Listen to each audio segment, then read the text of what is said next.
Sebelum dibunuh, diajak ke hotel, terkuak motif pembunuhan wanita di koper. Akhirnya terkuak motif pembunuhan wanita yang ditemukan dalam koper.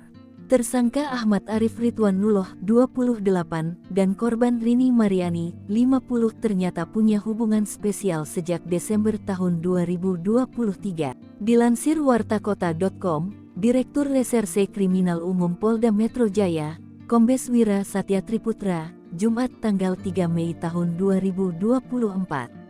Sebelum dibunuh, korban diajak pelaku check-in ke hotel di Bandung. Rabu tanggal 24 April tahun 2024 lalu, korban bekerja sebagai kasir atau admin keuangan di perusahaan di Tangerang, sedangkan pelaku merupakan auditor di Bandung.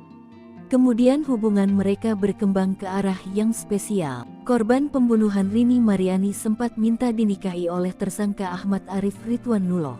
Namun tersangka menolak menikahi korban.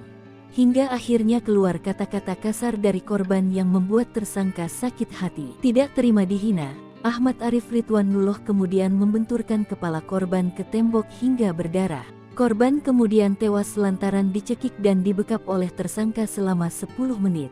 Arif kemudian menaruh jasad korban di dalam koper dan membuangnya di kawasan Jalan Raya Inspeksi Kalimalang Kampung Tangsi Cikarang Barat, Kabupaten Bekasi.